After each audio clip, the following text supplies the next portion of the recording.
feeling cold against your skin. Running through the chaos, letting all the sin. Temptation in a bottle, ready for the night. Craving for the thrill, it's time to ignite. Dark desires burning bright. Echoes in the dead of night. No retreat, no looking back on this heart attack. Hey, ladies and gentlemen, how are you? Great to be back after a unscheduled break for a few days. It's been like that the last few weeks. If it's not been one thing, it's been the other. I'm blaming this on Nick Bosa tearing his ACL. That's what I'm blaming it on. You know, Nick Bosa tore his ACL in the game on Sunday, and that's why there's been no show for 3 days. I've been mourning the death of Nick Bosa from the 49ers. Okay, that's not actually what happened, but that's what I'm going to blame it on. But unfortunately, no, I've been quite under the weather. I came down with a really nasty bug for the last 3 days, and I've been trying to get my energy back. I just was zapped. I was like waking up, and I would get up and I would feel just exhausted again. And that's basically how it's been for the last 3 days. Like the thought of even doing a live show was like, nope, nope, I don't have the energy. Just, no, I don't want to be in front of a camera when I feel like this. And so, no. Wendy said, "Where were you Saturday night?" That's the strange thing that also happened on Saturday when they did the Cold Justice episode. I was like watching the show on Saturday, and I got like halfway through it, and I was like, I feel like I've seen this episode before. And I was sitting there going, why does it feel like I'm watching a repeat? And it's because we had done the case last year or earlier this year.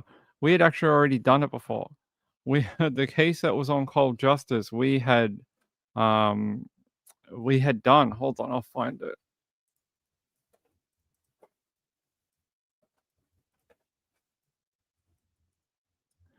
Yeah, we had covered this particular case of this missing wife, and I can't remember why we had done it or how or for what reason, but yeah, we had actually covered it before. Hold on, I'm just trying to find season 8. Road to Nowhere, is that what it's called? Yeah, the disappearance of a loving mother who allegedly disappeared during a family vacation. I'm just trying to find her name. Yeah. What is her name?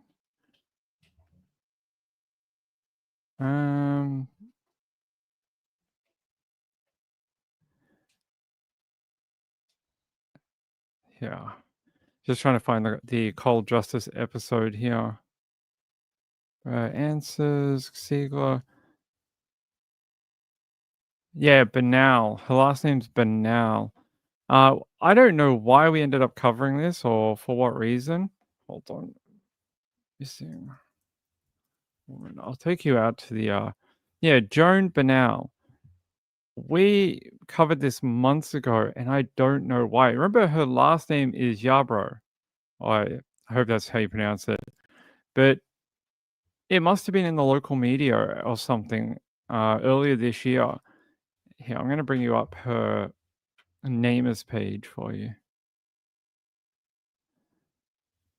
Yeah, so this is her Namers page. She's been missing since December 9th, 1988. She's been missing 34 years out of Joliet, Illinois. She would be 71 years old if she was alive today.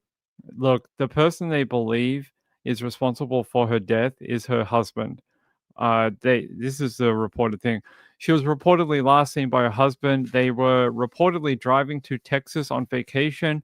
When she said she needed to come home, he dropped her off at a bus station, bought her a bus ticket, and she hasn't been seen since.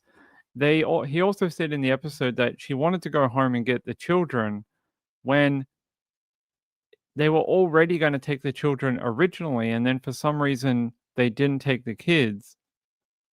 It's a bit, up and down. He says, "Oh, we left the kids behind so we could have like just alone time." And then we got halfway there, and then she wanted the kids. So she was going to go all the way back to Joliet to go get the children.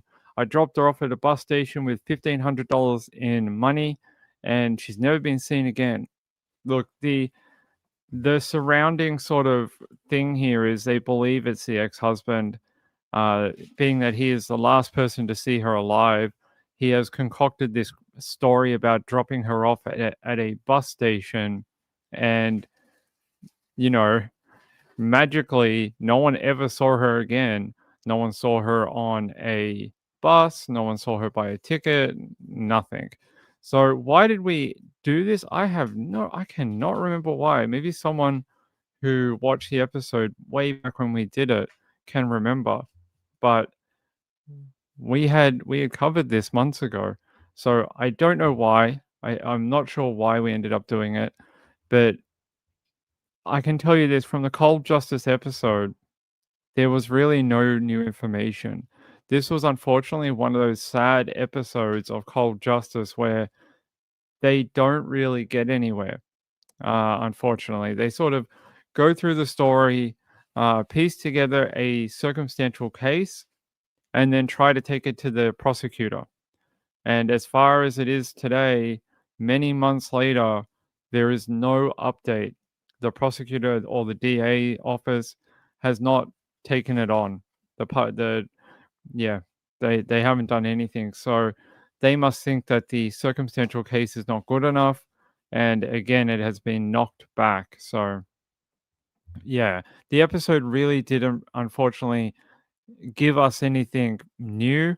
It gave us maybe a little bit of crime scene footage, that type of thing. Well, not crime scene footage because they haven't found her, but sort of footage dating back from when the time period. But as relates to solving the case or an update, not really, and that is very unfortunate.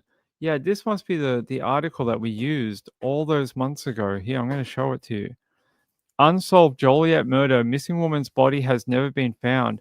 I think this is the article we used back in December of last year to cover the story. There's a photo of her, and there's her husband as well, and one of their children. Maybe we covered it because it was connected to Cold Justice, maybe. But she's been missing for many years, and no updates, unfortunately. You can see there is a Facebook page. Yeah, these are the photos that we had on the show a couple of months ago. There's her children and family members. You can see all these people who would love to find out what happened to Joan. There you go. Some lovely photos, but unfortunately, Cold Justice tried to weave their magic, and it's just one of those times where they're just not able to get over that sort of threshold to make charges happen or, make any movement in the case. But what it did do is it took her case to a national audience. It took her case to everyone in the US and even further. So maybe someone will speak up and say they saw something on that road trip. Maybe someone saw the pair of them in the car, didn't know that she was missing, and will come forward. That would be a positive.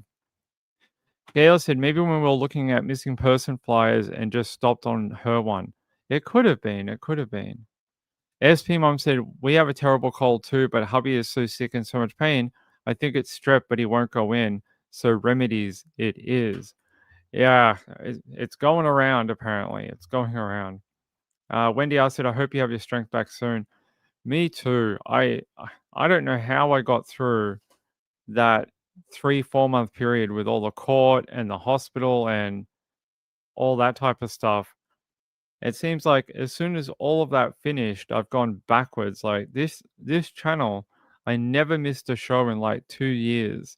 I think we had a live show or multiple live shows every day for 2 years, and as soon as we got done with the trial, I've unfortunately had to skip a lot of days, not on purpose. It's just the way it's been, unfortunately. So I hope eventually we will get back to being more regular, every day, you know, all of that.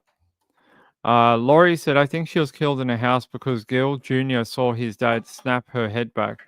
Yeah, in the show, they detail that one of the children reckons that he peered through a window and saw the father attacking Joan, and saw her like strangling her or throttling her. And he believes that is when his mother was killed. We will see.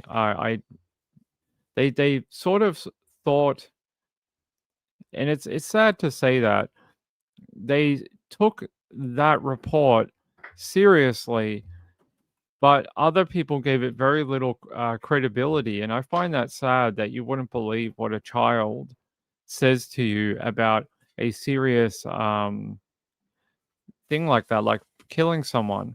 And they sort of were like, oh, maybe he was just making things up, or maybe, he missaw or understood being young. I think we should believe children when they bring to you serious information about crimes. Joe, hey buddy, what's up? Did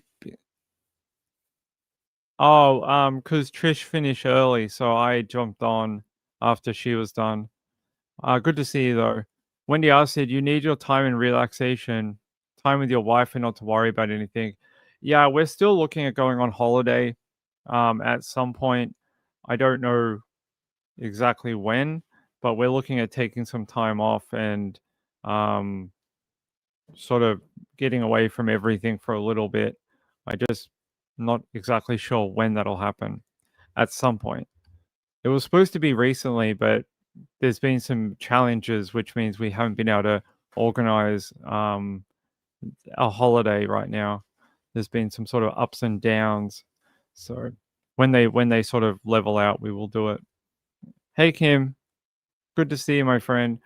Gayla said, especially back then, there wasn't that much stuff like that being out.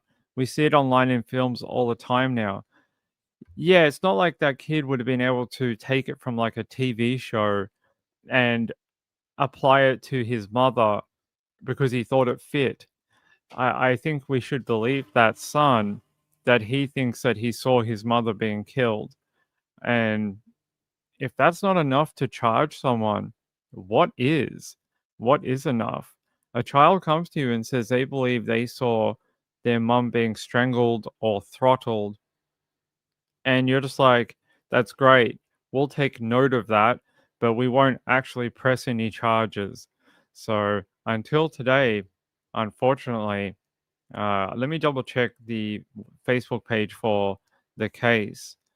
They are just advertising the cold justice thing.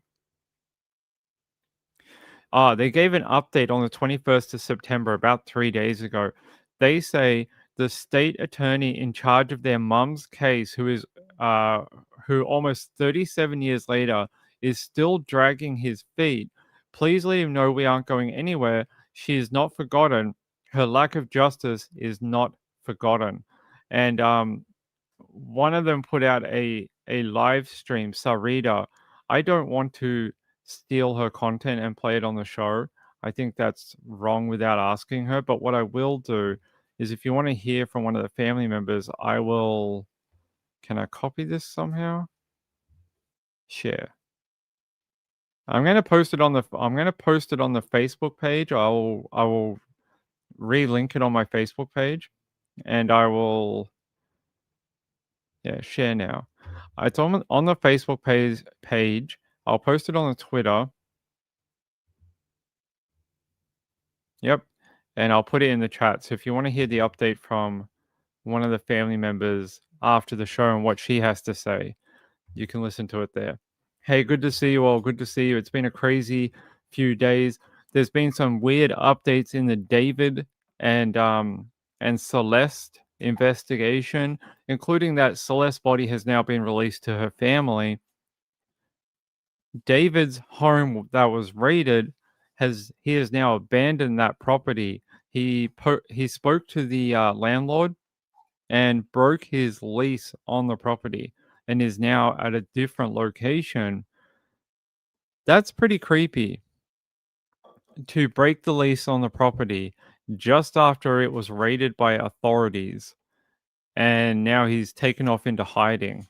So I think it's because now that address is public, people can figure out where it is, and he doesn't want to be harassed, but could be something else. But he is definitely in hiding right now.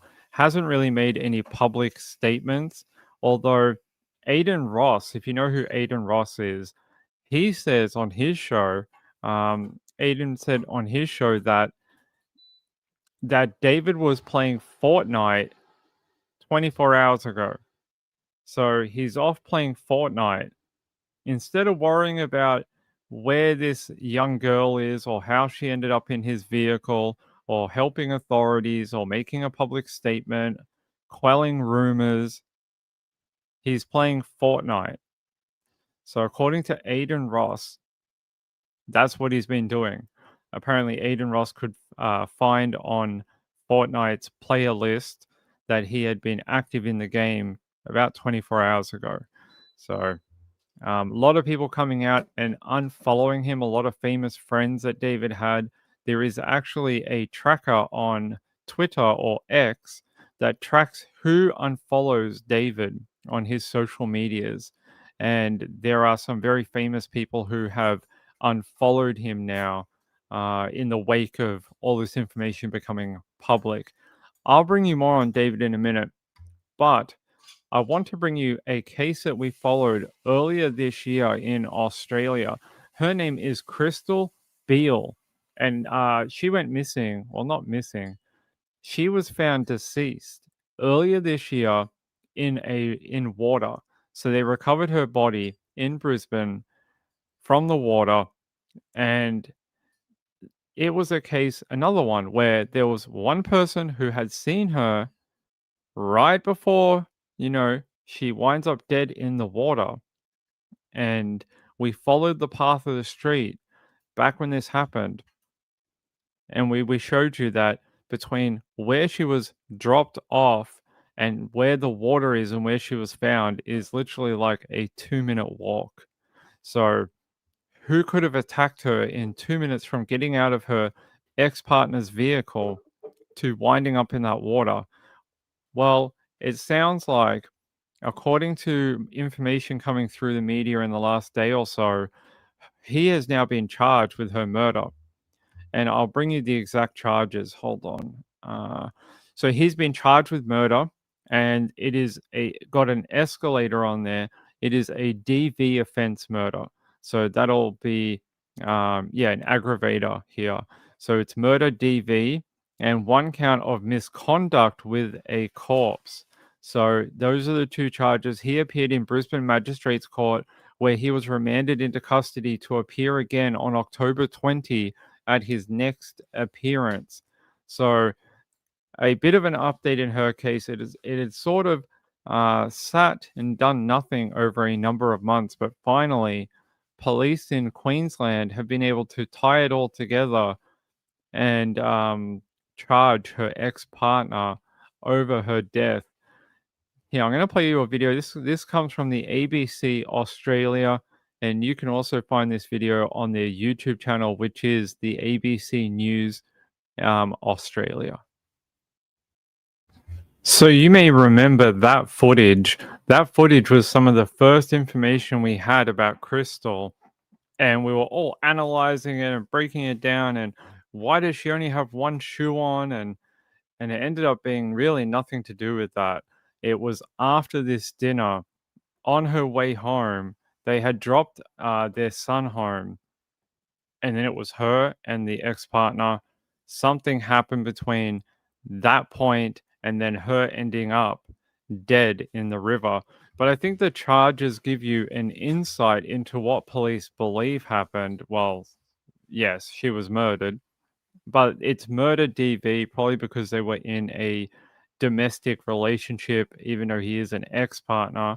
and then 1 count of misconduct with a corpse. Now, that has varying it has varying things that it could be a part of, right? So these are the things that come out of the Crimes Act 1900, Section 81C. And it is these three things: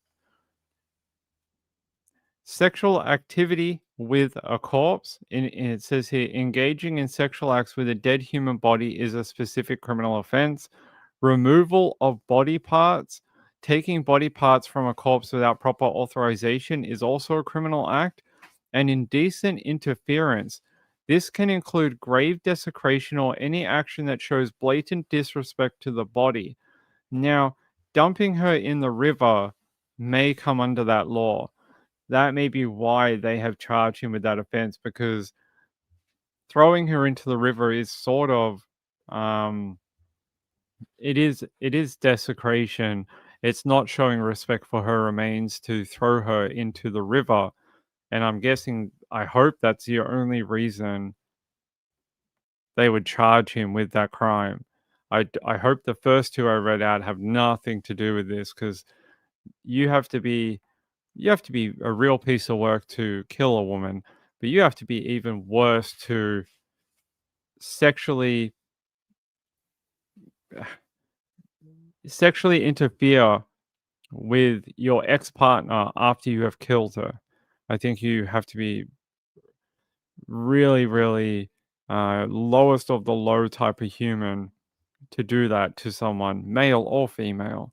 So I hope that's got nothing to do with it. I'm hoping that it's just for putting her in the river. But yeah, that's what it says under the Crimes Act 1900. Indecently interferes with any dead human body, or improperly interferes with or offers any indignity to any dead human or human remains, whether buried or not. This has a charge of about 2 years in prison. So this would just be an added charge here. This would not be the main charge. Obviously, the main one here would be the murder charge with the DV escalator or aggravating factor. We'll have to see what happens as this goes through the court process. October 20 will be the next time he will be in court. I will bring that to you when he is next in court, and I'll tell you what's going to happen from that point onwards. So he appeared very briefly on Monday. Basically, he was there they announced the charges and then basically said, you're not getting bail. You can't get bail from a magistrate's court on a murder charge anyway. He would have to seek leave to go to a higher court. So he wasn't getting bail anyway. He's now remanded. He's in custody. The world is a tiny bit safer because he is not in the public domain. That is a good. I say good, but I don't think good is ever relative to someone dying, but it is a good update in the fact that we don't have to keep wondering what happened to her. So Crystal Beale. Now we go to the next part. The next part is the court case part of it. It is the justice system part of the sort of, someone gets murdered, they have the police investigation, someone is charged, then we have the court process. That's where we're up to with Crystal's case. Now, Queensland courts are a little funny. They are quite strict in who they let into the courthouses. Now, I've spoken to the Queensland courts before. They're just fine if you want to go in there and cover the case. I was given permission to go in there and cover a different case. Well, any member of the public can go into any court case and write whatever they want. It's an open courtroom.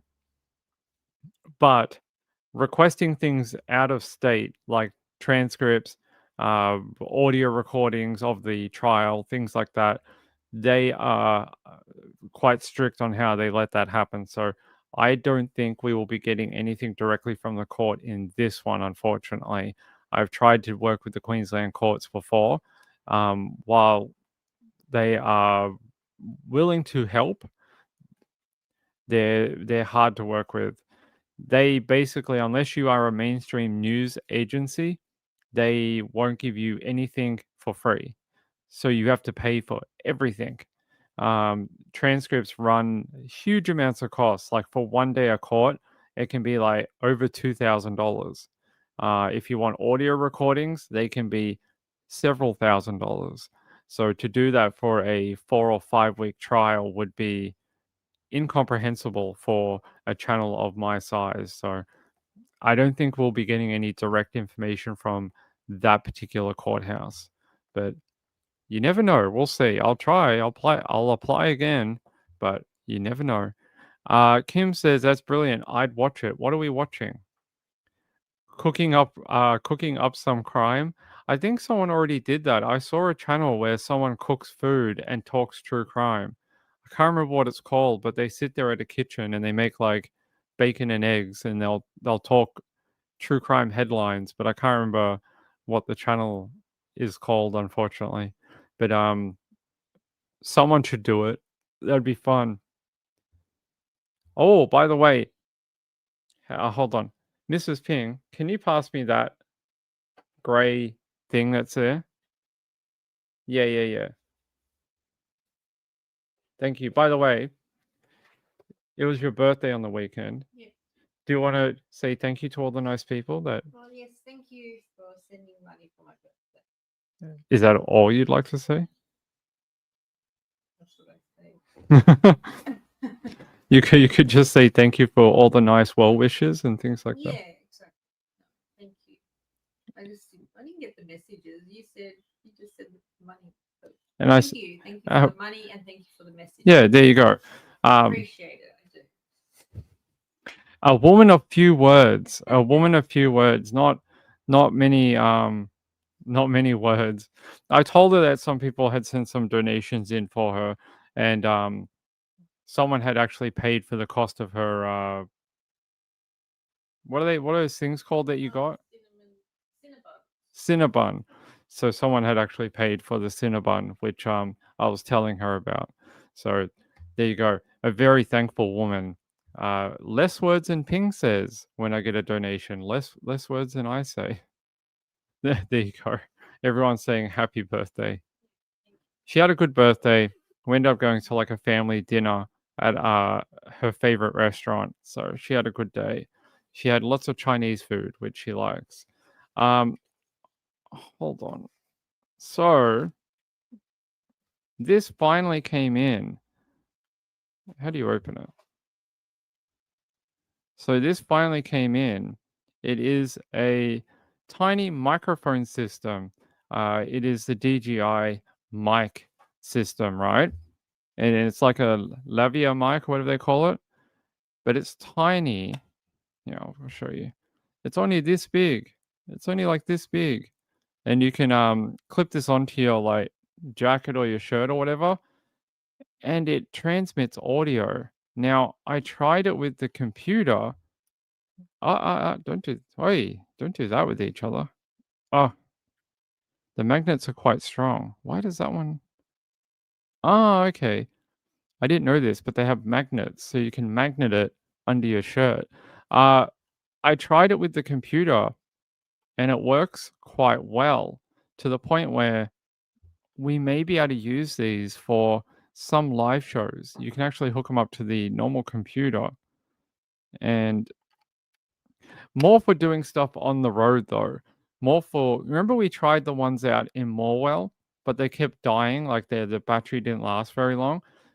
Well, I liked the idea of it, but I didn't like the ones we used in Morwell because you charge them and they die in like 3 minutes, so they didn't work very well for doing long live shows.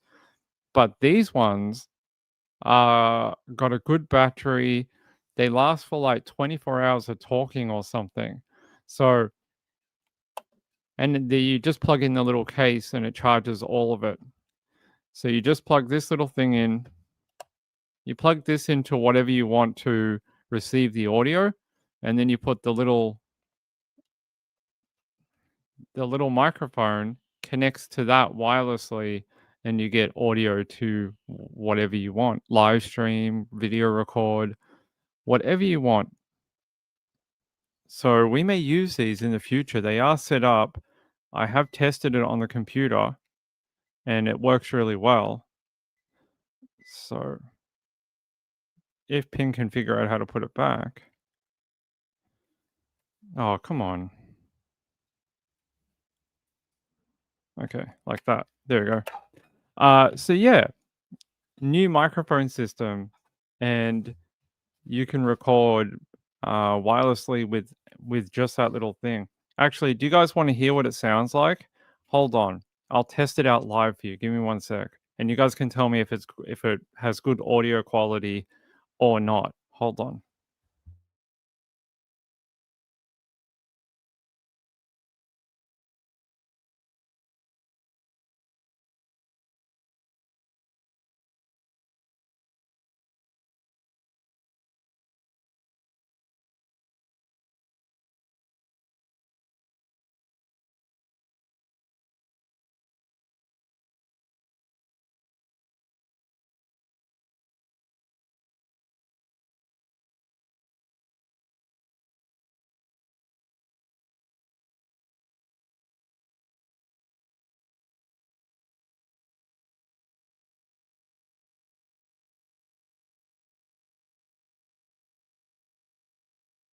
All right, it actually should be on this audio now. It should actually be recording from the little tiny microphone now.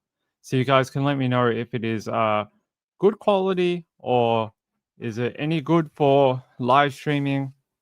Will it just be better for sort of doing it on the road, like at the front of the courthouse or something like that? You guys can let me know if these are good quality audio. Are they as good as this big microphone? Oh, turn that off. Or are they? Do I not have a? Oh, I thought I had like a drawstring on this particular hoodie, but I don't. Sounds exactly the same. Well, that's pretty good. I hope that wow, that's pretty good if it is exactly the same as this big microphone. We may use these more often because I don't know where I would clip it to.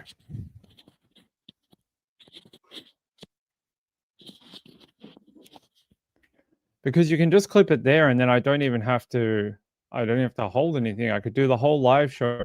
Look, hey, let's go to this website right here and we'll talk more about cold justice and there you go. Yeah, they're pretty good.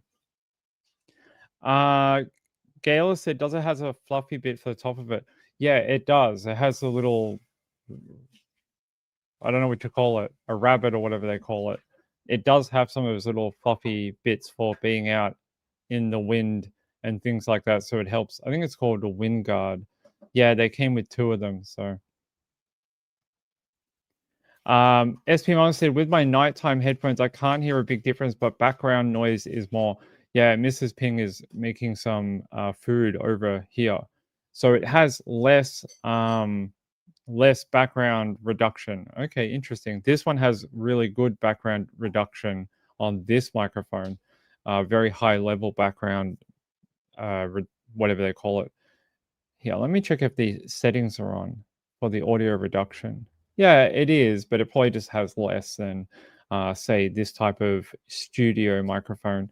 All right. Let me know. Yeah, tell me if you guys can hear anything. And as you saw, it has very quick setup. Like I set it up in 2 seconds and it was ready to go. Lauren with hidden true crime issues that, and it always uses that, and it always sounds good. Oh, she has the DJI mic as well. Okay, interesting. Yeah, you can set it up in like 2 seconds, and you can run it from a cell phone too. It plugs into a cell phone, and you can run it on there as well. So you can set up the cell phone on a tripod, which I have a DJI tripod here. You can set up the DJI tripod, have the microphone going. You have the tripod, and you can just sit on the couch, and that's what we were supposed to be doing in Morwell, but it didn't work. the microphones that we did get were rubbish. So we invested into a much more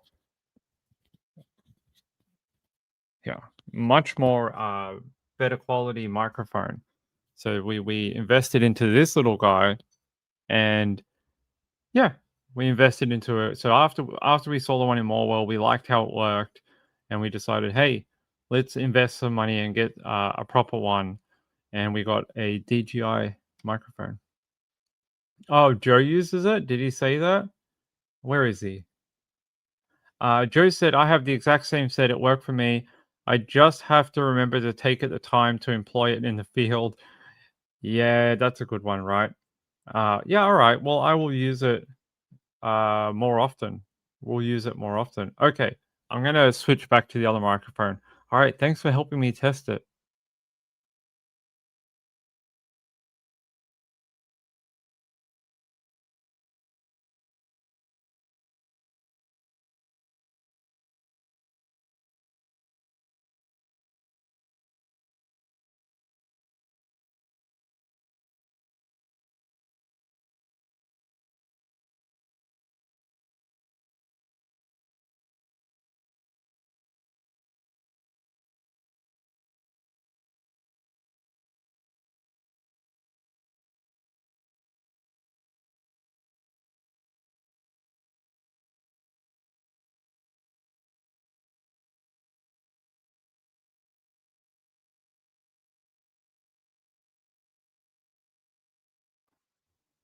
All right, that's it. That's how quick it is, and it's already packed away and then charging again. Because like this thing has a battery in it, so it charges up your gear when you're not using it. So it's like a battery bank.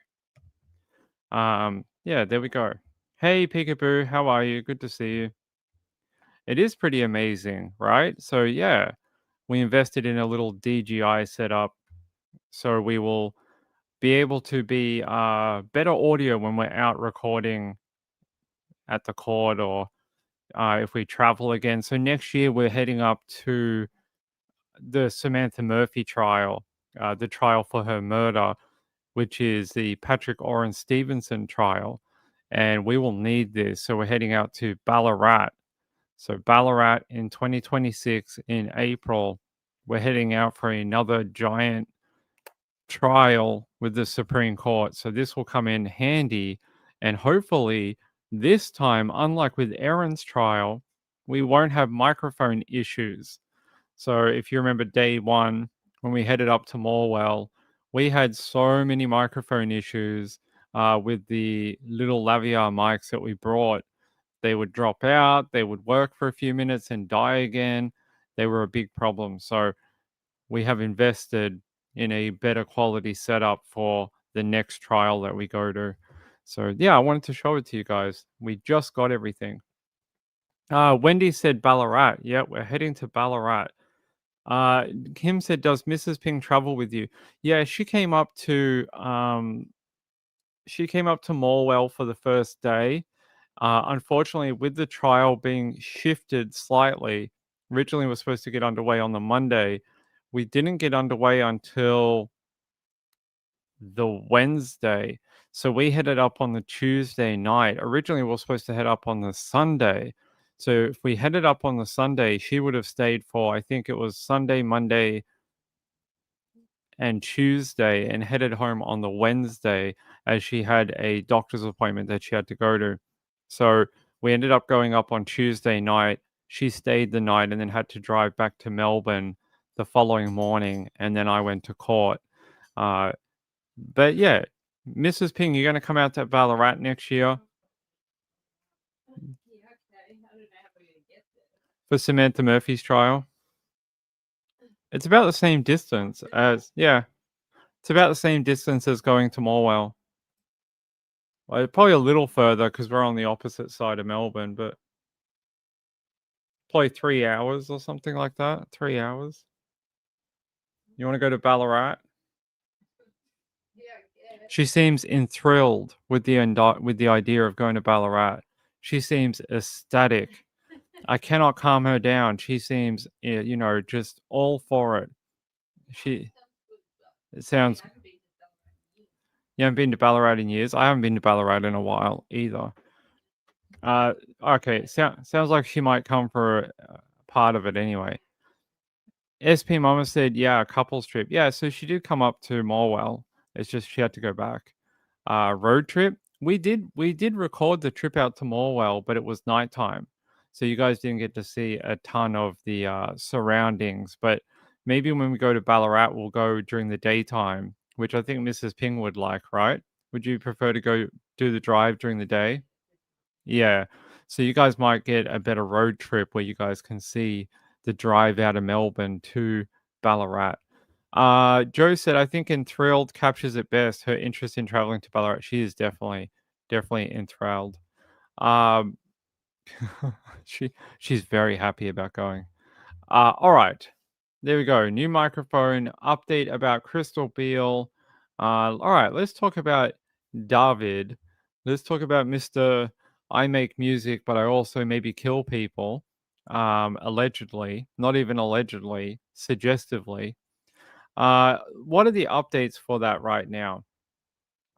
The updates right now are really about that house. That house that was raided, his landlord came out into the media over the last few days, basically saying that he was contacted via someone to do with David and was asked if he could break the lease on the property, that they were going to move out sometime this week. So sometime this week, they are getting removalists to come take everything out, and they are leaving. Here is that article. David mystery deepens as he suddenly breaks $20,000 lease on home raided in Dead Girl 13 investigation. That is a lot of words that don't go together unless you use adjoining words. They say David and his manager have abruptly broken their $20,000 a month Hollywood Hills lease just days after police raided the property in connection with the dismembered body of a missing teenager found in his Tesla. It is definitely sounding like she was dismembered now.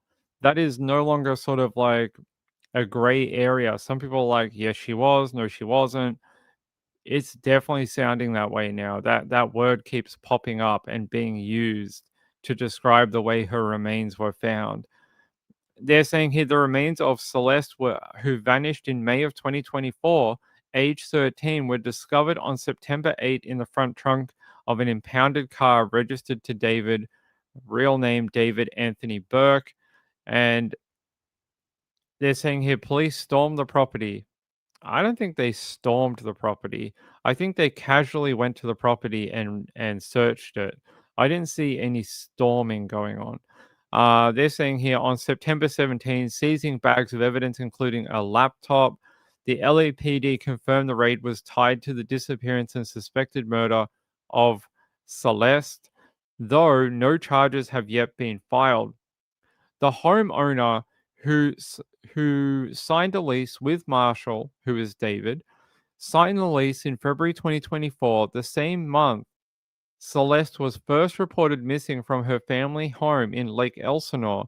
She briefly returned but vanished again in May. That landlord told the Daily Mail that following last week's raid, David asked to terminate the lease and has begun moving out both his and her belongings. So both his and her belongings are being removed from the home. There's those weird photos I'm guessing it's for one of his music videos, but a little dark considering what we now know about the dismemberment. They're saying he says they are moving out this week. The moving trucks will be here soon. They've decided to move out because of the ongoing circumstances. They didn't want to be here anymore, adding he had no idea who David was or that he was living at the home until his real estate manager told him about the raid on Thursday. He says this has all been a big shock. I'm still trying to process everything and I'm anxiously waiting for the story to conclude itself. It's very disturbing. He says he hasn't had any direct contact with the LAPD and isn't sure what was found inside the home or what kind of tests were conducted in the home. He also goes on to say that that there's plenty of CCTV evidence in the area. And if the LAPD wants CCTV, he says about every house in the area has multiple cameras. So they will have a lot of video evidence to work through. He sold that merch, the t-shirt with the blood. Would you walk around with that? Can I just ask, is this something you would wear in public?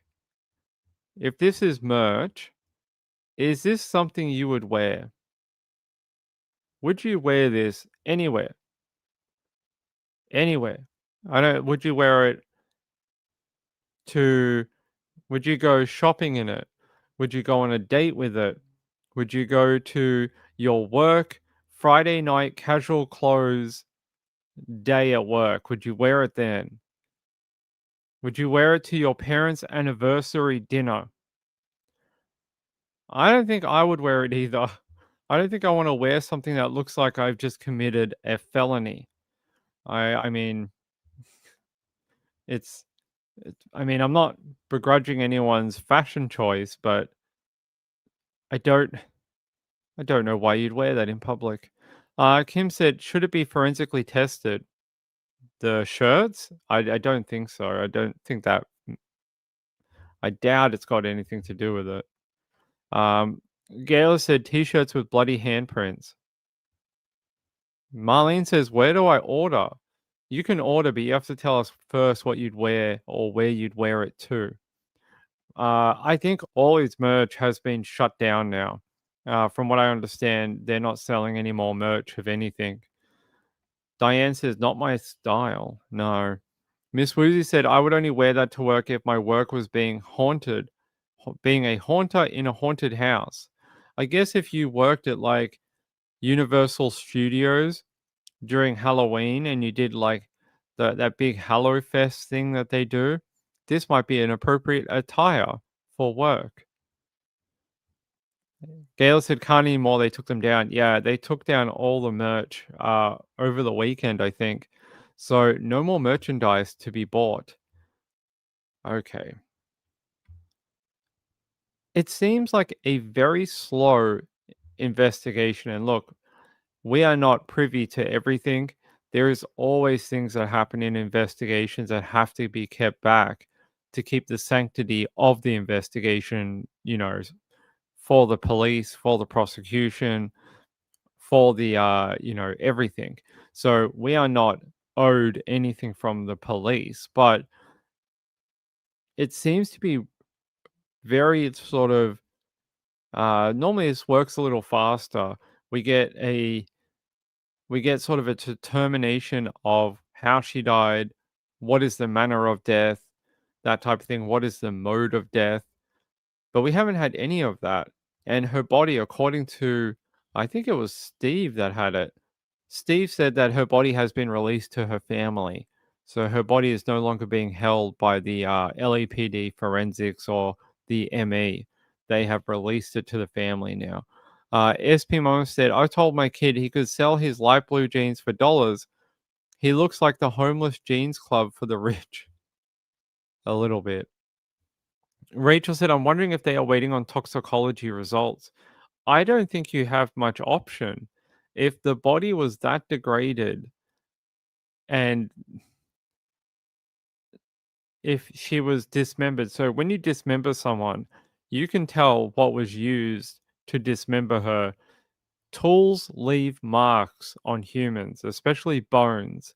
So if you use something like a saw, a knife, anything with a serrated edge, they leave very specific imprints in the bones. So they will be able to tell how she was cut up. What they won't be able to tell is if that was what killed her or that only happened after. And that is probably what they're trying to figure out. And one of the only things they can do to try and rule out, say, a drug overdose is to run that toxicology panel. So that's probably what they're waiting on to sort of rule certain things out.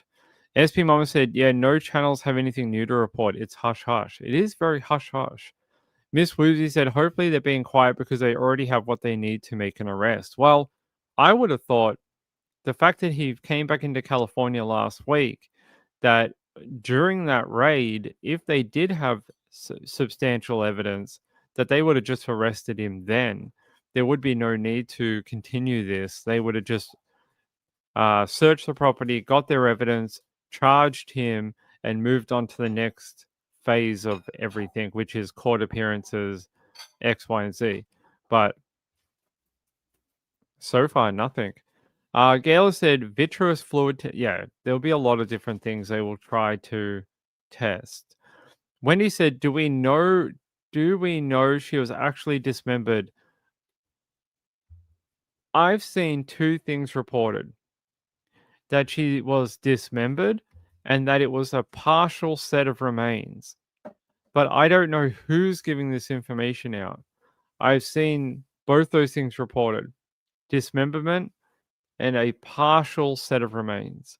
So not a full set of remains, which begs the question, if it is a partial set, where's the rest of her? Where's the rest of Celeste?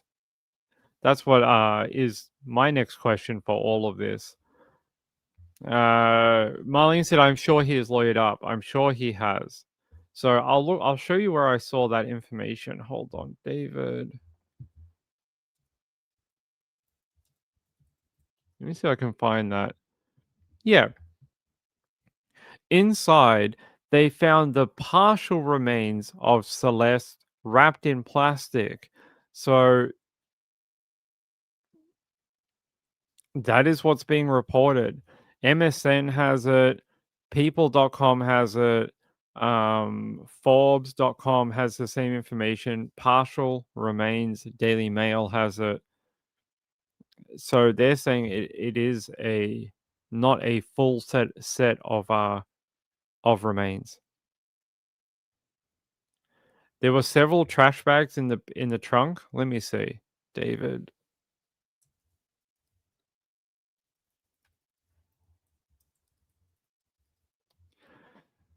Someone took photos of it. I can't say I have seen that photo. Oh, yeah. I know what you're showing. You mean the photo from the helicopter? This one here, where you can kind of see what's in the boot. That one there. That one sort of shows there was a few different bags. Yeah. SP Mama says maybe partial remains mean she's liquefied and they aren't seeing a whole body. She would definitely be liquefied at this point. And people are saying only 3 days. No, this is probably a month. Probably a month before they found her is when she was killed. Could be longer than that, but I would say at least a month, at least 4 weeks is what I think. It would align with his tour dates. It would align when he was supposed to go back out on tour. I don't think this happened like 4 days before they found her. At least I don't think so. I think it's more like 1 month. SPM said maybe, yeah. I mean, could be, yes. Miss Lynn D.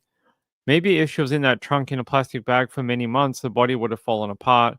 Maybe they thought dismembered at first.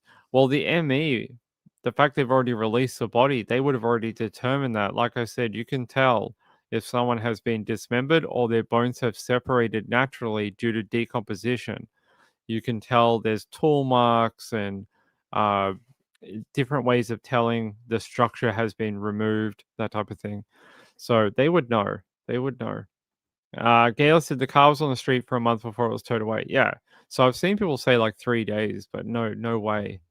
It's a month or more, which would explain the high level of decomposition, being that it's LA, it's quite warm still. Being a confined space like that amplifies the heat, amplifies the moisture. It's not a great place for a body to be, especially at the end of the summer. Yep. Lindy said, but they said right away and have since been totally quiet. Yeah, they've sort of gone to ground with any new information for it. Let me go here. Even the Australian tour Spilt Milk has not given out any new information about if they're going to have someone replace him, if they're going to have anything to do with what happened. Let me go over here. 24 hours. Yeah, I think the ABC News is just reporting the same information we've heard. We're sort of at a bit of a void right now in true crime, which it happens. So when you get these standstills in investigations, you end up with these voids, and everyone wants new information, but there's really not a lot to add. And what ends up happening is people start throwing things into the sort of the internet, and it's like rumors and incorrect information and repeating things that are not fact, and you end up with this soup of rubbish. And it happens, unfortunately, in a lot of investigations when there's not that sort of fresh intake of information coming out throughout the media. So we're probably going to experience a bit more of that in the coming days. Khaleesa said, it's strange the cops didn't check out the car when neighbors called because it smelled very bad. Yeah, dead body. The tow person didn't notice the smell. It took a month at the tow yard to handle it. I think a lot of people are like, it's not my business. I don't want anything to do with it. I think that is a thing that happens a lot. Lindy said, so they haven't corrected the dismemberment statement, even if it was wrong. Oh, I get what you mean. Yeah, no. If anything, it's become more detailed. I don't know where that's coming out from, though. Lindy said, yeah, I've seen it reported several places. I don't know who gave it to them. They just said LAPD sources that aren't given permission to talk on the record. Well, here we go. They did do a vigil for her. I think that would be a good thing to sort of bring up, which is very nice of the community. Hold on. Let me see if I can find some footage of it, because I think that's lovely that they did that. Now, let's go to KTLA 5 in LA. Community coming together in solemn tribute tonight to remember a life cut short. Yeah, a vigil was held in Lake Elsinore for Celeste Rivas Hernandez. She is, as Corrine mentioned, the teenager whose decomposed remains were discovered in the trunk of a Tesla and then tied to a popular singer named David. Rachel Menitoff joining us live in Hollywood now with that story. Rachel? Rick, Corrine, good evening to you both. Many parents and classmates attended tonight. Some told us they didn't know Celeste well, but they can put themselves in her family's shoes and realize this could have happened to someone they love and care for. A Lake Elsinore community mourning the suspicious death of 15-year-old Celeste Rivas Hernandez. While we don't know how she died, the teen's decomposed body was found inside a Tesla at a Hollywood tow lot after someone reported a stench coming from the car, which happens to be registered to popular R&B singer David. This really hits home as a mom, and this could have been anybody's kid. Celeste was last seen alive in April 2024 in her hometown of Lake Elsinore, about 60 miles southeast of LA. She was 13 at the time. Her mom tells TMZ her daughter had a boyfriend named David, and both David and Rivas reportedly had matching tattoos on their index fingers. Last week, LAPD detectives searched a home in the Hollywood Hills where the performer stayed and were seen leaving with a computer and other items. Tonight, amidst this large group of mourners, is a hope for clarity and answers about Celeste's disappearance and untimely death. I feel really bad for what happened to her because the story is so messed up, and it's like, I don't even know what to say. My friend told me about it, and it's like, I never imagined that would happen. And David seems to have canceled the rest of his U.S. tour, which was scheduled to wrap up in L.A. and San Francisco, as his involvement in the case becomes more of a focal point. A representative for him tells us that he is fully cooperating with the investigation. We're live in Hollywood tonight. I'm Rachel Menitoff. I'll send it back to you in the studio. You know, you can fully cooperate with an investigation and still be their prime suspect or person of interest. It doesn't mean anything, but it is a nice way of saying he's he's somewhat helping us. Jackie says, if she was so decomposed, how did they see the tattoo on her finger? Different parts of the body decompose at different rates. Often the parts that decompose earlier are all the fleshy, gooey, watery bits, so more in the torso area. The extremities can decompose slightly slower.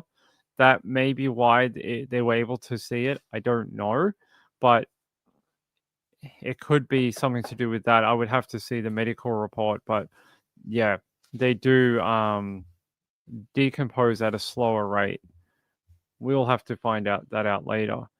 Carlisa said, I keep seeing comments, rumors that David was paying off her family to keep Celeste, wondering where that's coming from. I've seen other comments about that too, where people have said the parents knew about the relationship and didn't do anything about it because they thought a payday was coming. Should he marry her, then she's married to a famous singer, right? So she would always have money. I don't know if this is true. I can't verify it, but it is definitely something that is being posted around the place. By the way, I want to thank Sean. Sean is one of our best supporters of the channel. And the reason Sean often supports the channel is he does it to try and get other people to support the channel too. When we're in between these trials, these are sort of down periods for the channel. When we're at the trial, there's a lot of excited people. Everyone wants to help out the channel. But we have these gaps between big trials that we go to, and the channel still needs support. So I appreciate people like Sean who are able to help keep it going until our next trial. So thank you, Sean. I appreciate it. Hopefully, you're trying to incentivize other people to help. Will work. Gayla said her mum was worried they would report her. I heard that her mum was illegal and that she didn't want to get involved with authorities. I have no idea if that's true, but it could be.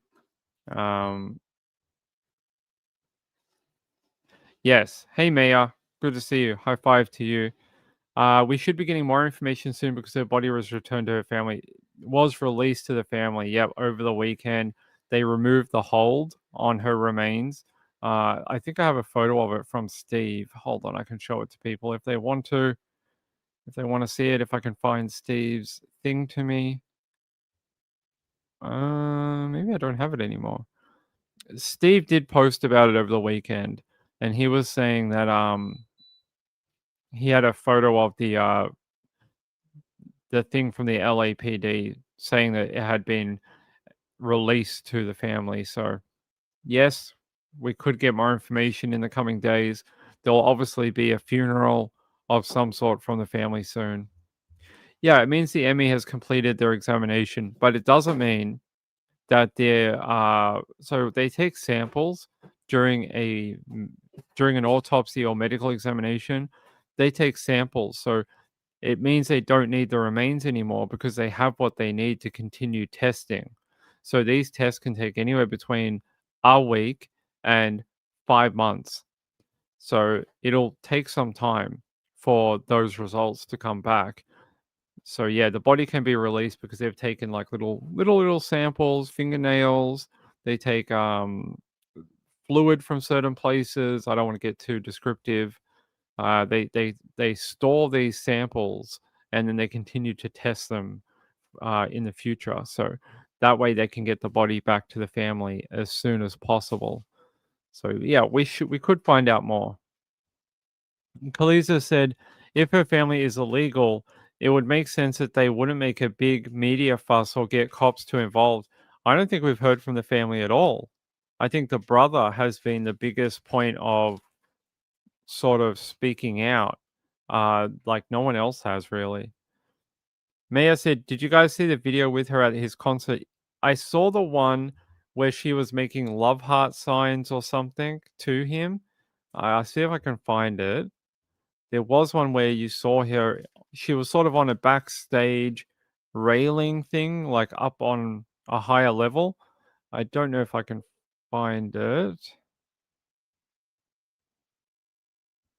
Let me see if I can grab that video or not. Yeah, here it is. Open in another thing. There was this one here. This is just a screen grab from it. And it was showing them up on this sort of backstage area. David was down on the stage floor performing. And then they're saying she was up here in the back. So Rachel said, I haven't seen anything from the family at all. I haven't either. Hey, good to see my friend who was in the chat the other day. Thanks for the email. Thank you. I appreciate it. Sent me a new video that we can have a look at. Oh, yeah, the love heart thing. Yeah. All right, hold on. Let me see if I can. I can't use that one because it's from a different creator.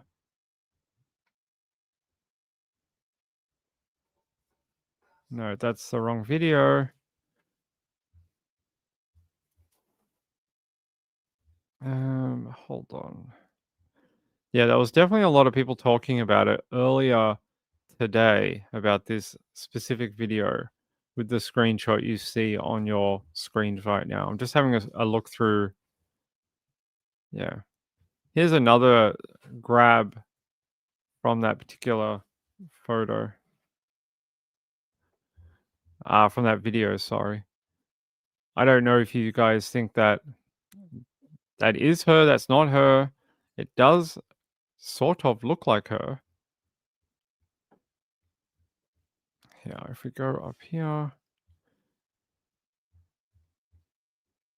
That was in 2024, according to what people are saying.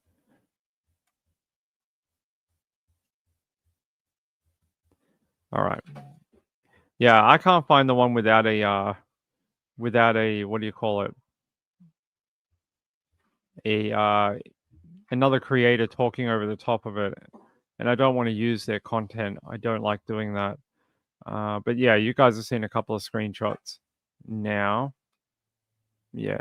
People on Reddit believe this was Celeste at David's show last month, August 24, 2025. The show was in Silver Spring, Maryland. On the 24th of August, that would blow the timeline apart if that was really true. If that was the 24th of August this year, that would screw it up because that car's been there for a long time. We've said the image shown is from August 2025. Yeah, August 24. How does that work with the car being dumped for over a month? I would like to know more about that. Yeah, they said that there's a song where he used audio from her, or someone has said it is her audio used in a song, like a conversation. I don't know how that works. Gail said they say the car was being moved in the street. Interesting information. We'd have to know more about from the ME. The ME will be able to say whether she was dead for a week or 5 weeks. And that's probably the next bit of information I think everyone would like to know because it would nail down that timeline. Let me see. Is that I just want to see if everyone's saying the same date. August 24, Silver Spring, Maryland.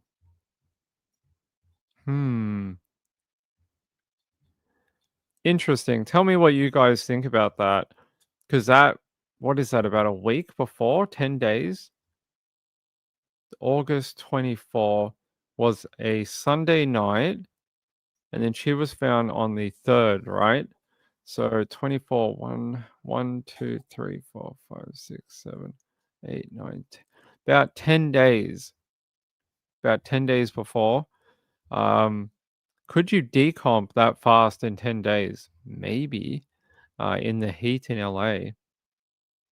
Khaleesa said, hopefully the LAPD is finally working on the case. Sounds like she was listed as a teen runaway. That's what I was going to tell you. When she ran away the first time, I thought that too. We've had a few cases where teen runaways have then been found murdered, dead, whatever. And this is a problem with law enforcement. When someone gets a reputation for being a runaway. It seems like when they run away for the last time and then end up being killed, them dying in some way, it's always like, oh, they were just a runaway. That's why we didn't investigate it more when it happened. That's a really sad way to look at underage people. Even if they do have a history of running away, shouldn't you treat them the same every time? Even if they've come back 9 times out of 10, it's always that 10th time where something seems to go wrong. Yeah, that's very sad. Very sad. SP Mom said if it was 10 days before, they would have even more evidence to convict, possibly. I would have thought her remains would be in a better condition though than what they have been sort of alluding to. But you know how the media sometimes they're like remains found in terrible decomposition. It was like ruined and it could be just the fact that she wasn't found within a day of being killed or dying. It could have been that, not 3 months of decomp, which are very different things, very different states of a body. All right, let me head over here. Just want to see if anyone else has put up an update tonight. Aiden Ross has been all over this for some reason. He's been talking about the David thing for days online. I've never watched Aiden Ross in my life, and the only reason I know about it is because he keeps popping up in Twitter with things about David. So, all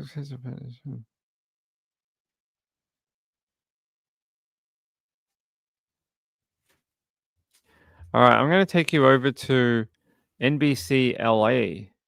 Someone just posted this, and I want to see. Oh, that's interesting. NBC LA did not make this video available in Australia. I have never ever seen that from NBC. I'm always able to play their videos. That's odd. But not this one. I wonder why. Hold on, let me go to this one. Yeah, if I go to one of their other in-depth true crime videos, it plays, but not this one.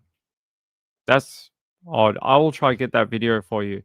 But if you want to watch it, now that we can't play it, I will put this in the chat. Apparently, they found some information from city workers about the vehicle. So this is from NBCLA. A city worker initially noticed and marked the car for a 72-hour observation on August 27th. And this person on Twitter says, that means Celeste could have absolutely been at the Maryland show on August 24 and still fit the timeline. It was noted for the 72 hours expiring on the 3rd and then finally impounded. And apparently they're saying there is waiting periods between citation and towing. So there you go. August 27th, the city noted the car as being like abandoned or needing observation. Kaliza said her aunt posted that Celeste has been living with her and alluding to problems with her family that were causing Celeste to run away. She said things were more stable living with her instead. I heard that that there were multiple family issues between Celeste and her family. What they are, I don't know, but that there was more than one issue going on at the same time. Miss Woozy said, I think it was her cousin, but I saw the same messages. Yes. Gail said, we've all seen what happens to a kid left for a few hours in a hot car. She was in plastic in a car in the LA heat. LA has been super hot recently. Hold on. LA weather. Let me check. So the medium temperature right now is can get up to 31 degrees in LA right now, but the average seems to be about 25. That's Celsius. I don't if it's in Fahrenheit. There on Tuesday, it's expected to get up to 87 degrees with a low of 70, Wednesday, 83 degrees with a low of 68. And then for the rest of the week, it's in the high 70s with a overnight low of 67 to 68. So there is quite warm nights even. You're talking about, these temperatures don't move very much from daytime to nighttime right now in LA. Quite warm, even look right now, 22 degrees overnight. It's pretty warm. 22 degrees overnight is pretty gross. It's gross type of weather. It's that sticky type of, yeah, overnight warmth. It's gross. We get it here in Australia. I hate it when it's like 23 degrees overnight. Ugh. Wendy said it's been hotter in the past month. I've seen some temperatures over the 90s in August for LA. So yeah, it's been quite warm. All right, let's go down here. Miss Woozy said she was talking about how she was disappointed in her aunt, Celeste's mom. There's a lot of fake stuff out there, so I keep using words like allegedly and supposedly. That's a good way of doing things. Wendy R said, yeah, it's been hotter. Hey, Beauty for Ashes. How are you, my friend? Good to see you. Okay, let's go here. Let me get you another update.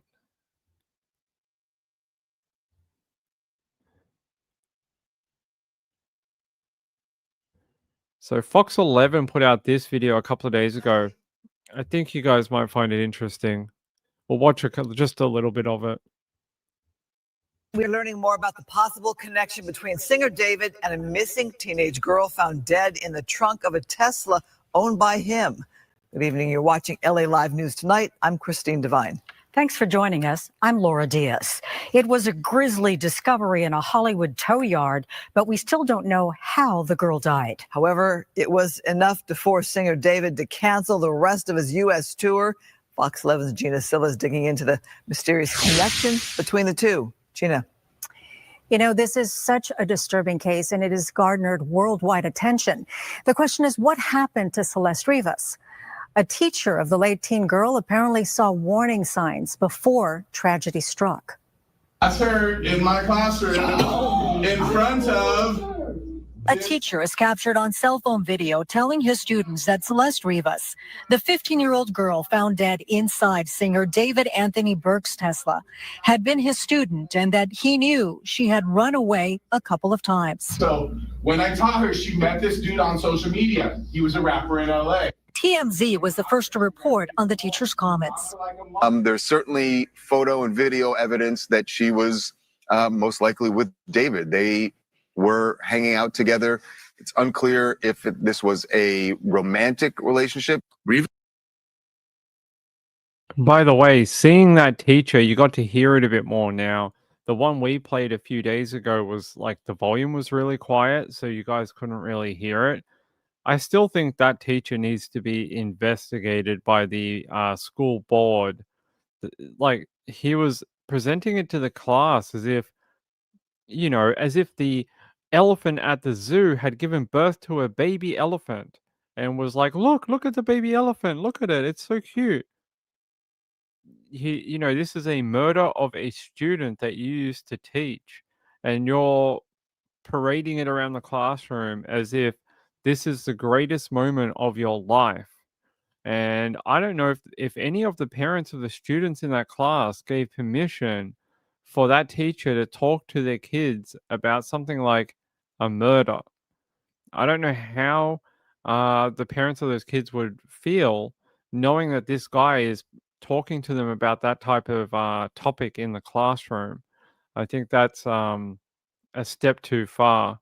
And I hope he reported everything he heard, being a mandatory reporter, to the authorities. The fact he's all like, oh, last year, all her friends, they told me everything. Like, if they did, then you should have passed that on. That is your sort of obligation as a teacher. Sean said, it's strange she was in his car. Why would he leave that as evidence? Someone else he knows did it. I've seen several theories that it was his bodyguard, that it was another one of his entourage. There are several rumors that it may not be directly him. and it could have been someone else. I don't know. I don't think any of us really know. Lindy said that teacher is weird. Definitely strange. Wendy R said, yeah, you couldn't live here without AC. Yeah, it is very strange. I hope he is or has been interviewed by LAPD. Sean said a counselor should have spoken to them. Definitely. They have counselors come in when there's like a national tragedy or something, and they're like, yes, we've provided counselors to all our students for the next 5 days. A student that they knew that was in the classroom at this school is found in the trunk of a Tesla, and they are just like, yeah, sure, let the teacher talk about it and show photos and things like that. Like, it's very strange. A weird way of dealing with it as a school. Okay. Let me see what else we got. I don't think I have too much else. I think that's about it for the David thing. The rest of it is just more people posting things from Discord and stuff like that. Let me see.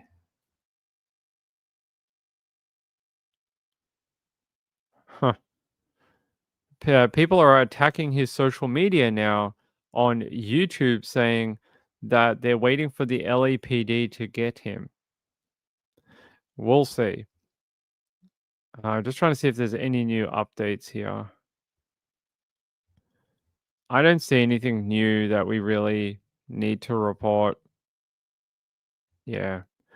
There's a lot of people connecting his writing in his songs to various parts of what has happened. Look, people who write songs take inspiration from a number of places. Possibly it had something to do with it, but I think this happened so quickly that most likely, no, it didn't. Might show that he had an inclination towards violent crimes earlier on, but I don't think it actually shows anything like that. According to the report here, Interscope Records has shelved his deluxe album too. So he's getting shut down by everyone, sponsors, promoters, tour managers, his album, like the record label. Everyone is just basically getting out of town of the David town right now.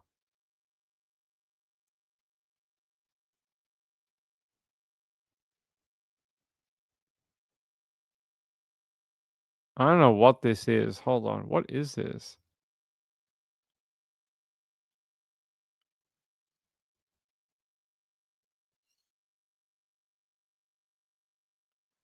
Hmm. Someone's posted like a breakdown of the time of a timeline. We should say a timeline now. Who is this user? So I can Saint and Link. That's what they're called. They're showing this sort of timeline here and David's location activity. Good breakdown of where he might be at the time. Could he have, interfered? But yeah, when he's out of town, he's too far to be really involved. But this all depends. So it goes back to July 30, right? When he was in San Francisco, in California. That's if it started that far back. Who knows now with that video from August 27 down here. But it says that he should have been in Pennsylvania to Canada.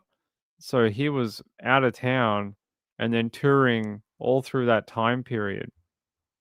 Maybe that links it to some other person. We'll find out. Gail said, if he's being set up, someone used his songs to dump her body like he sang. Could it be a crazy fan? Could it have been a crazy fan? Sean says, don't forget to do your homework. And by the way, your friend is. Yeah, your friend is. Yeah. Miss Woozy said, then I remembered Alex Cox and the Mexican restaurant receipt. I don't know what you guys talking Lori Vallow. Lori Vallow. Hey Carolina, how are you? I've been quietly listening and watch your lives on replay. Why didn't a mandated reporter, teacher, report that he saw her on social media? I don't know. You'd have to ask the school or the school board whether they have taken any action on that teacher or not. Okay. All right.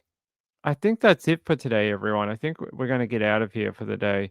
I'm going to try keep feeling a lot better. I'm going to try feel a lot better by tomorrow, and hopefully we'll be back to normal tomorrow.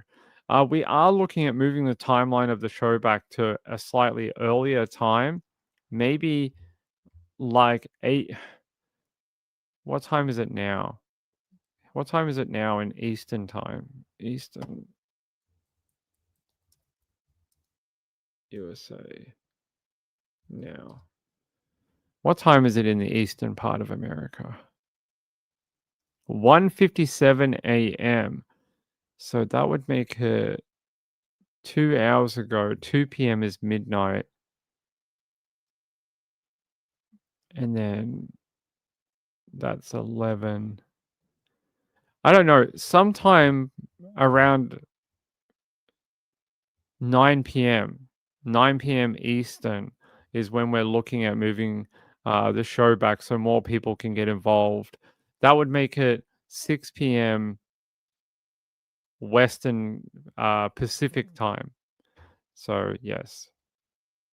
Hugney says, you've got this, Ping. Feel better. I will.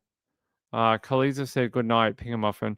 Yes, good night to everyone. I just wanted to, yeah, just come on and at least hang out with you guys because I hadn't seen you for a few days. And I didn't want to be dormant. The New Zealand case, is there an update in it? I'm not allowed anywhere near that case. Hold on.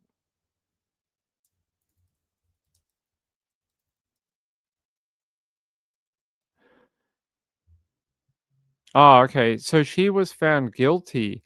So that case that we wanted to do in New Zealand that we got rejected by the court, by the judge, by the actual judge in this case. We made an application to get involved. The judge heard it, read my application, and went, "Nah." He's like, "Nope, we're not allowing you in." He's like, I can't tell you the reasons behind it, but all I can tell you is he went, "Nope, you're not doing it."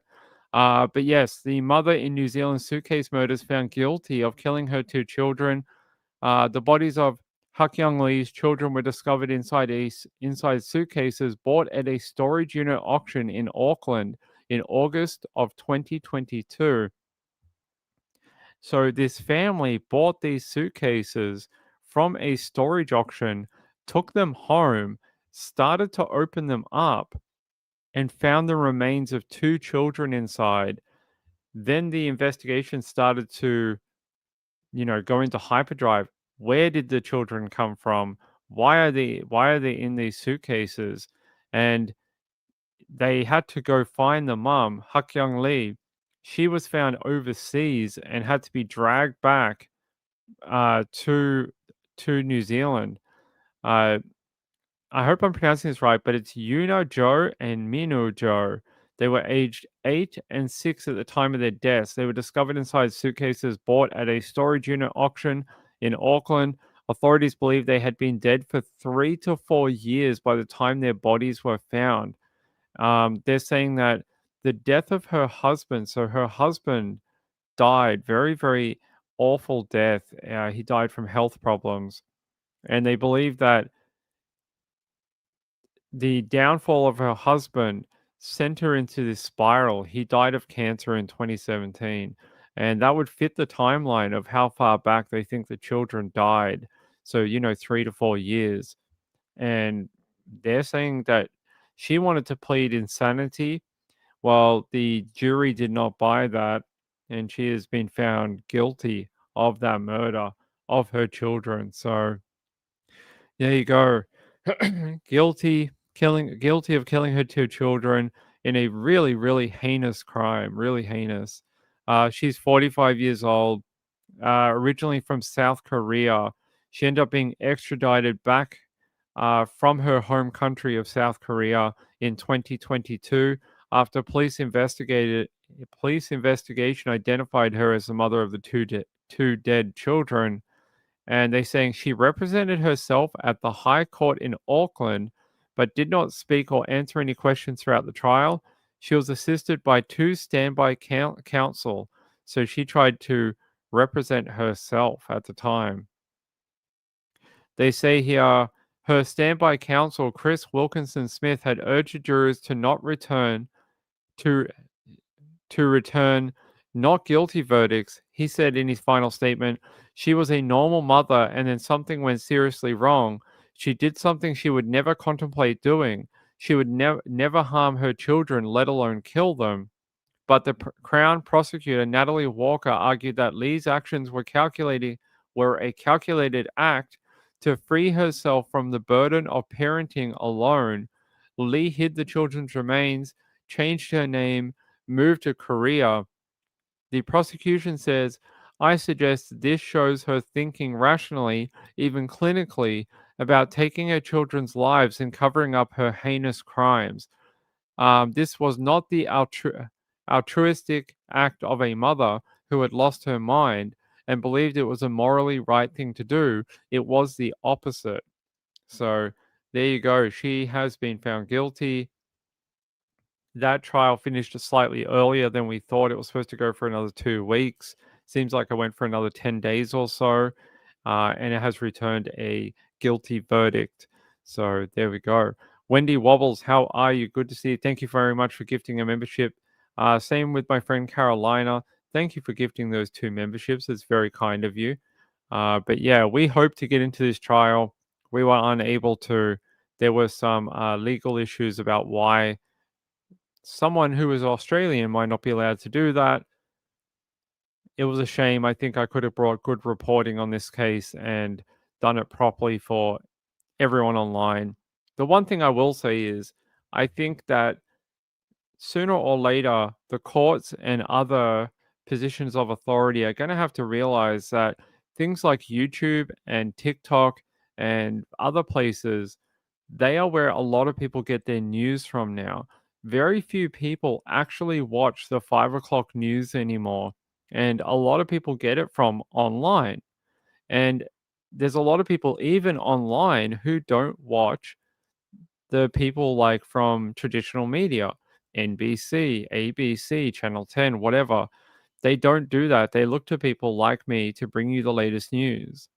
And I hope that some more courts will understand there are people like me who will do a good job and stick to the laws that we have to do for reporting on these cases.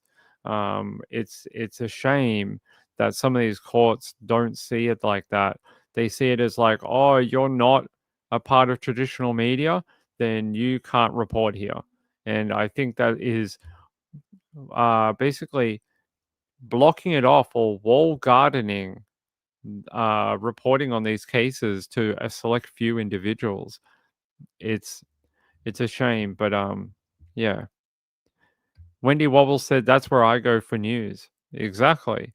And I don't know. I think I proved it during the Aaron Patterson trial that I can stick by the laws and provide good coverage and in-depth coverage without breaking the requirements for reporting. So, hey, you win some, you lose some. I'll be back at new trials again soon. Kaliza said, plus, aren't there laws that the public is allowed to attend court cases if public? I could attend the case. That wasn't the issue. I could fly to New Zealand and attend the court case and report from the courtroom. I could do that. It wasn't about that. I wanted the transcripts and the notes from the trial. And they were like, no, you can't have them. So Carolina says, you're welcome, Ping. I enjoy your channel and commentary, all your hard work. Thank you. I appreciate it, my friend. Mountain Bee said, you definitely did demonstrate you would do a stellar job. Thank you. I appreciate it. It's very kind. I take it very seriously when we have to go do court work. I don't take it lightly. Miss Woozy said she wouldn't tell the children that their father had died. Very sad. Thank you. Thank you. I appreciate it. A sad ending to that particular case. I think that's, you know, she wanted to try plead insanity on this, but I don't know. So Lee admitted to giving her children the antidepressant medication nortriptyline, putting their bodies in luggage and then into the storage unit, but argued she was not guilty of murder by reason of insanity brought on by a depressive episode after her husband died of cancer in 2017. Nortriptyline, I know quite a lot about. Nortriptyline is it is an antidepressant, but it's also used for people with nerve pain. So they use it for people with nerve pain too. It's actually used for various things, not just depression. It's used for people who have ongoing pain issues. They often use it, yeah, for that now too. So interesting that she was on nortriptyline at the time. But yeah, there you go. Gave her children nortriptyline and then put them into the luggage. Ugh. Horrible. So she now faces a maximum sentence of life in prison with a non-parole period of at least a decade under New Zealand law. She will be sentenced at a later time, probably in a month or two, I would guess. They will wait for uh, different filings to be done between now and then. Kelly said, I don't watch or read any mainstream media or news anymore. I get everything online. Exactly. Well, Rachel said the court should look at your coverage of Erin and they would see your integrity. Yeah, that's a shame, and I don't think they did. I don't think they looked at it. I even explained to them that I'd just come off doing that every day for 4 months, and I didn't get into trouble for any of my reporting. And that was like one of the largest trials in Australia. And still, they were like, no. So Gail said, my dad is in the late 80s, and if he wants to know more about something he's heard on the news, he will ask me to look it up online. There you go. Kelly said, yes, I get it for arthritis. Yeah, nortriptyline, it's not just used for depression. Gail said, is that like amitriptyline? I'm not sure. Depression, nerve pain, and bedwetting is what it's used for. It's used for nerve pain, right? Right? Nerve pain. Nerve pain and it can be used for depression too. Yeah. It's a pain med and an antidepressant in the one tablet. That's why I think it's called Tri or Trip. It's got like various, like 3 or 4 things that it can be used for. Yeah, interesting medication. All right. I'm going to get out of here. It's 10 past 4 in the afternoon here in Victoria, Australia. A very rainy afternoon, very drizzly afternoon here in Melbourne. Yeah. So I hope to be back in a courtroom soon. There's really not a lot coming up. There is something coming up in October that I hope to be at. That is for the Isle of Bell. Isle of Bell's trial is sort of progressing its way through the courts right now. There is a multi-day thing coming up. I'm hoping to look into that. We'll see. And yeah, there's a few other things here and there, but no big trials that probably not until next year now, I don't think. So probably not until 2026 now. But hey, I think we need a short break after errands. Gail said, thank you, Ping. Enjoy your evening with Mrs. P and the furry ones. I will. Kim says it was a rainy day in Missouri. In Missouri? I think, you know what's funny? I'll tell you one thing before I go. There's a couple of times a year where American and Australian weather sort of converge, and we sort of have the same weather as each other. One happens in about April, and one happens in about late September, early October. And a lot of the weather sort of converges, and we sort of have similar temperatures to each other. And it only happens like a couple times a year. So I think right now, the weather is comparable to Australia to America. So pretty cool. It's like we're all one, we both feel the same thing every day with the weather. That's why it's weather's always very interesting. All right, I will see you tomorrow.